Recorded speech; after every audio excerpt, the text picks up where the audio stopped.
it's the whole way to it. So it needs an upgrade. You know, you would think of applying for something would be like, you know, a simple form. It's not like that. They made it so complicated. You know, everything they talk about over there, it's in a different language. Everything's abbreviated. It's unreal. You know what people are talking about. So anyway. Number one, thank you for running. Amen. Number two, and I'll make this brief. This young lady was talking about having to go to work at 70.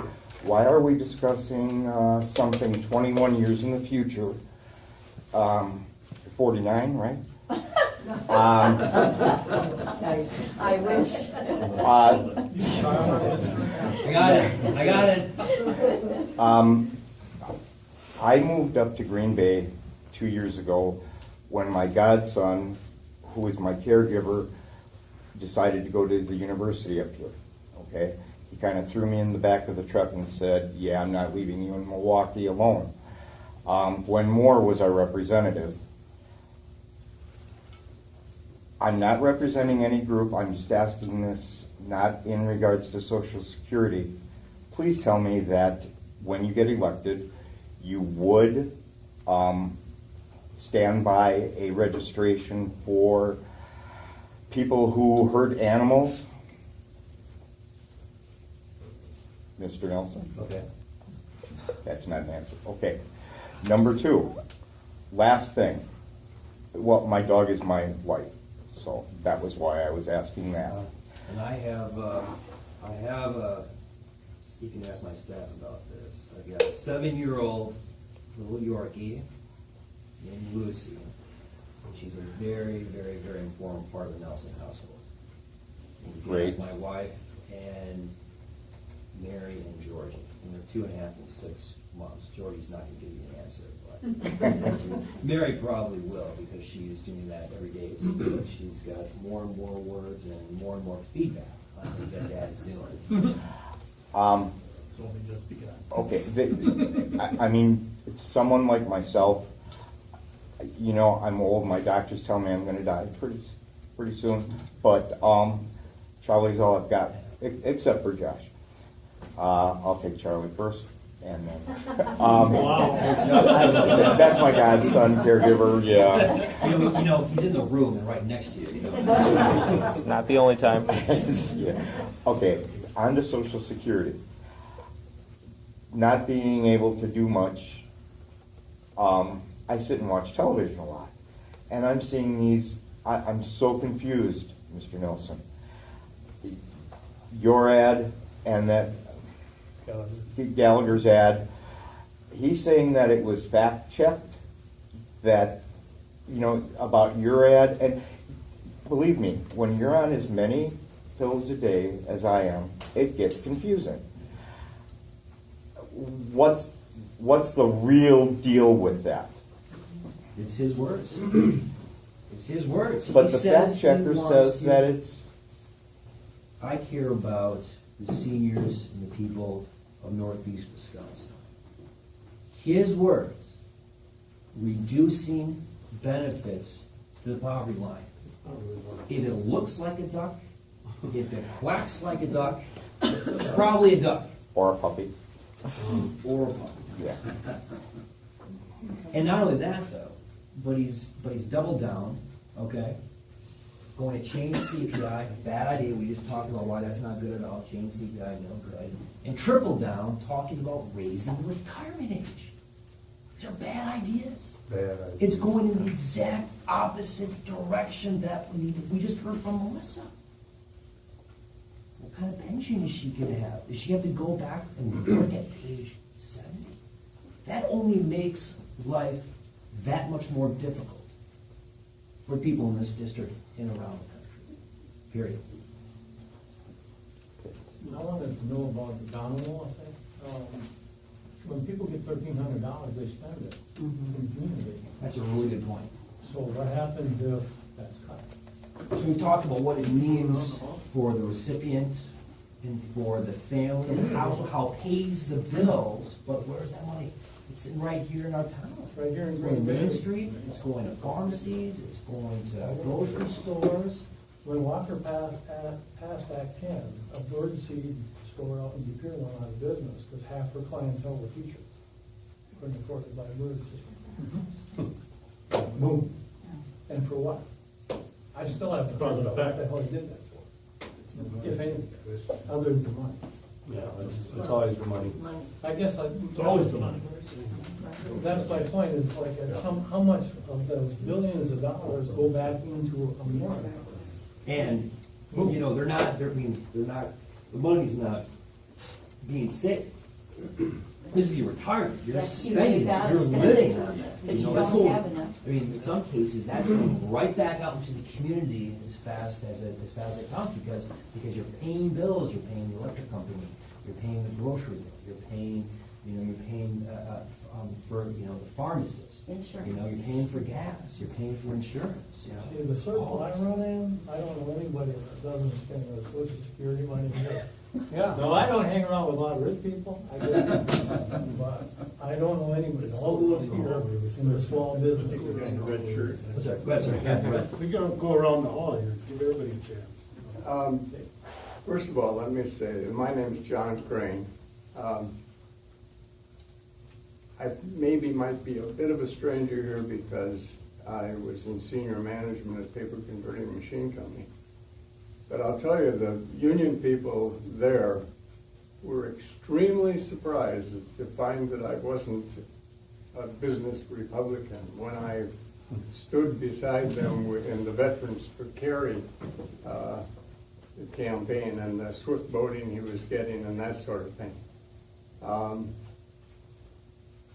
And I was at the farmer's market every Saturday for Obama for two years, Wow. 2 of his campaigns. Some of you may have seen me. Tom called me the day after he announced his candidacy for lieutenant governor. And when I saw his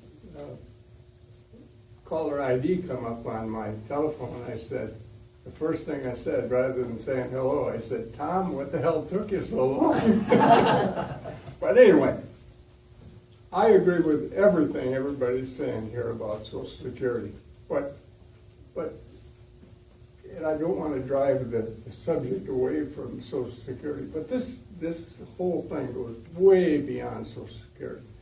The Republicans have us in a drive to the bottom. You look at education in Wisconsin, you look at education nationally, cut. Why are we the only advanced country in the world that doesn't have universal health care? And Social Security is just another example of this, that we are driving, we are not measuring up to the rest of the advanced world in the way that we treat retirees. And so I fully support what Tom is standing for with respect to Social Security. Now, I got one more thing I want to say. I am so disgusted by Mike Gallagher's campaign where it's, I was a Marine. God damn it, I'm a Marine.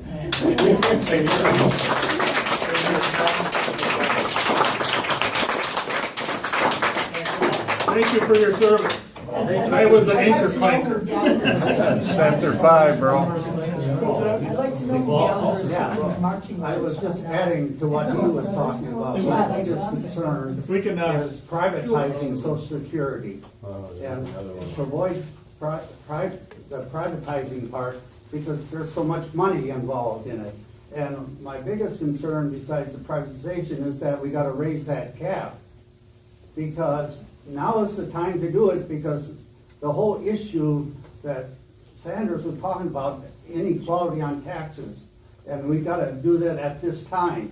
And then also, I think you have to think about money that's earned through capital gains, or like Wall Street, which is hedge funds people, all that money.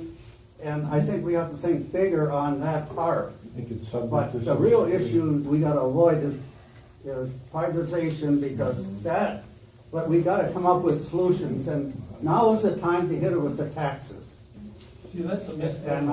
on the richer people. Privatization is a misnomer because it's public money that's going in. Yeah. Let's go around the room. I myself, I don't have, I'm fortunate, I don't have the issues that some of the people have here.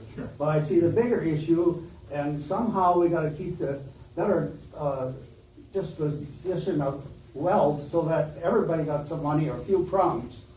That everybody has some money to keep the thing going. And like he's talking here, I agree 100% that it's, even when you run a business, you can cut costs so far and find you're ineffective.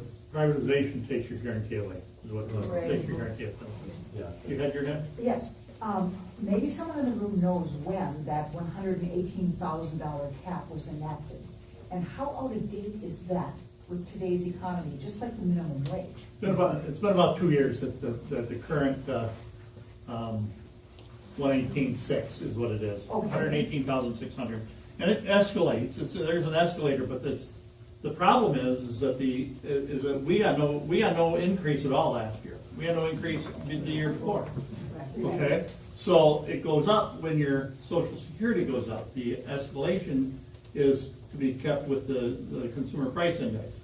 Okay, but we haven't, it's been so low, Yeah. you know, that we haven't received any increases. So, it goes up when, But it has very little, relationship to how the economy is really working. and that's, That's- you know, and that's Mark and Linda, their idea behind having a raise, having an annual improvement, if you will. If you know anything about, you know, negotiating a labor contract, that's what I did for about 11 years, okay?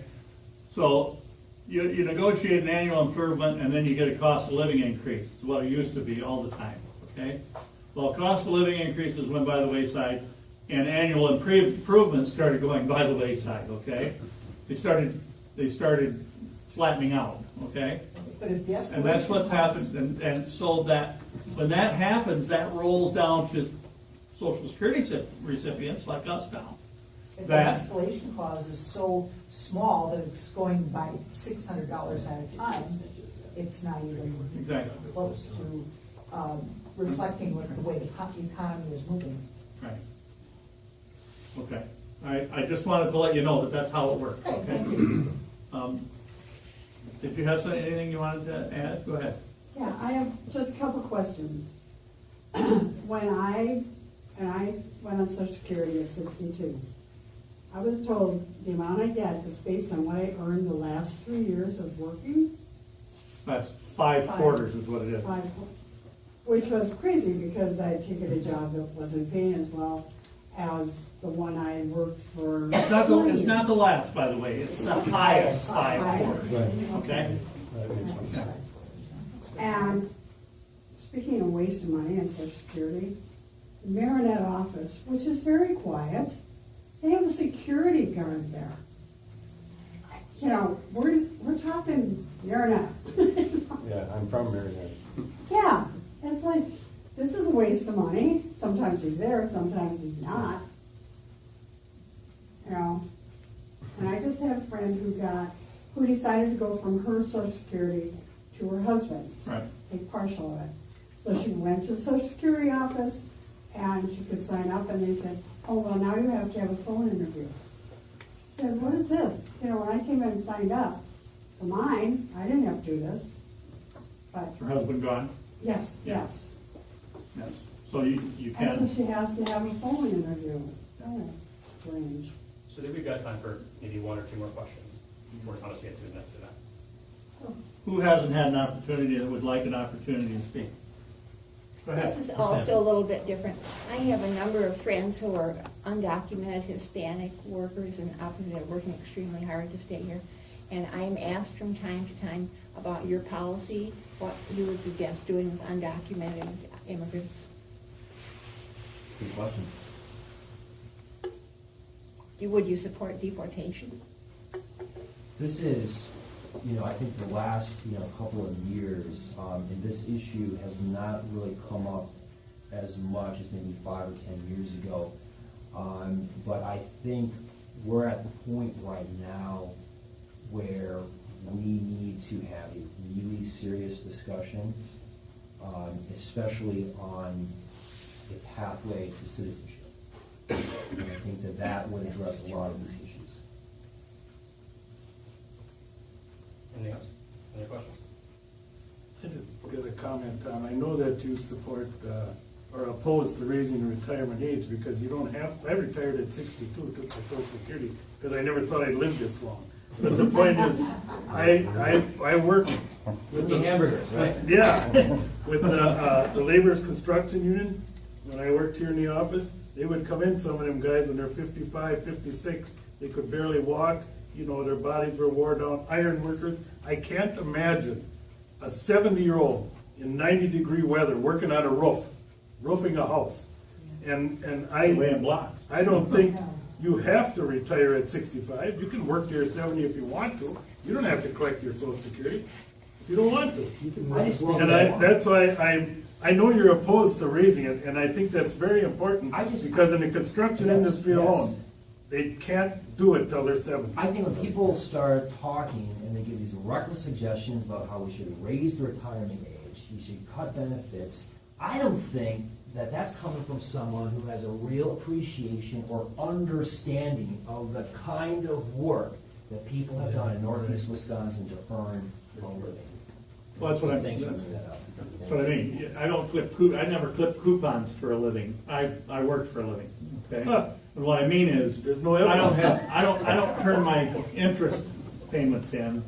I didn't make enough money that I had to worry about. That line in your tax return. That line on my tax return. That's right. And I'm paying in ever since I retired. Okay. Can you see your tax returns? Yeah, absolutely. I don't have them in the car, but I do. Well, thank you. I appreciate you coming out. Thank you for joining us in this discussion.